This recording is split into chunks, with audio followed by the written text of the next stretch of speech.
క్షమించడం అవసరమా? మనం చాలా సార్లు ఏమనుకుంటామంటే, నేను ఎవరినైనా క్షమిస్తాను కానీ వీళ్ళను మాత్రం క్షమించను, క్షమించకపోతే ఏంటి, ఎందుకు క్షమించాలా అన్న ఆలోచనలు మనకుంటాయి. మత్తయి సువార్త 18వ అధ్యాయంలో చూస్తే పేతురు గారు వచ్చి యేసుని ఒక మాట అడుగుతారు. ఏమంటే, అయ్యా నా సహోదరుడు తప్పు చేస్తే నేను ఎన్నిసార్లు క్షమించాలా? ఒక 7 సార్లు క్షమిస్తే సరిపోతుందా అని పేతురు అడిగినప్పుడు యేసే అంటాడు, 7 సార్లు కాదు 70 మారుల మట్టుకు. అంటే ఇంకా 1 2 3 4 5 అని అది లెక్క పెట్టుకుంటూ కూర్చుంటామా? అంటే దాని అర్థం ఏంటి? ఇంకా నిరంతరం నువ్వు నీ సహోదరుడు పాపం చేసి మరలా నీకు విరోధంగా చేసి మరలా చేసి మరలా చేసి మరలా చేసి 7 సార్లు 10 సార్లు 20 సార్లు 30 సార్లు 40 సార్లు 50 సార్లు 70 సార్లు 70,000 సార్లు చేసినా కూడా వాళ్ళను క్షమించాలి అని యేసే పేతురుకు నేర్పిస్తున్నాడు. పేతురుకు మాత్రమే కాదు, యేసే మనకు కూడా నేర్పిస్తున్నాడు. అయితే క్షమించకపోతే చాలా అతి భయంకరమైన నష్టాలు మనకున్నాయి. అవేంటంటే 18వ అధ్యాయం 35వ వచనంలో, మీలో ప్రతి వాడును తన సహోదరుని హృదయపూర్వకముగా క్షమింపని ఎడల అని పరలోకపు తండ్రియు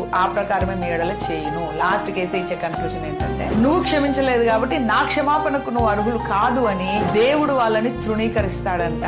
అంటే ఎంత డేంజరో మీరు గమనించండి. మనము క్షమించకపోతే పరలోకపు తండ్రి మనల్ని క్షమించాడు. ఇప్పుడు నెక్స్ట్ వచ్చేసి ఎలా క్షమించాలండి? క్షమించాలంటే నేనేం చేయాలి అంటే, వాళ్ళ మీద పగ తీర్చుకోవడం అనేది 100% వెళ్ళిపోయి 0కి రావాలి. ఏ పోనీ వదిలేస్తా లెట్ ఇట్ గో అన్నట్టుగా మనం వదిలేసేయాలి. వదిలేద్దాం, నా దేవుడే చూసుకుంటాడు, లేకపోతే నా దేవునికి వదిలేస్తున్నా, ఆయననే న్యాయం తీర్చేవాడు, వాళ్ళని క్షమిస్తాడో, వాళ్ళను సరి చేస్తాడో, వాళ్ళని శిక్షిస్తాడో, ఏం చేస్తాడో చెయ్యండి నా దేవుడు, గాని నేను మాత్రం వాళ్ళని నా దేవునికి వదిలేస్తున్నా, నేను మాత్రం వెంజన్స్ తీసుకోను, నేను మాత్రం పగ తీర్చుకోను అని ఒక నిర్ణయం తీసుకోవాలి. తర్వాత రెండవది ఏంటంటే, క్షమించిన తర్వాత అంటే క్షమించాము అనడానికి సూచన ఏంటంటే, వాళ్ళు చేసిన తప్పు మనకి ఏదైతే ఉందో దాన్ని మనం మర్చిపోవాలి. కాబట్టి ఇక్కడ వాక్యం ఏమంటుంది? మీరు హృదయపూర్వకంగా క్షమించాలి. God bless you. వినండి, 2-3 సార్లు వినండి, షేర్ చేయండి ఈ మెసేజ్.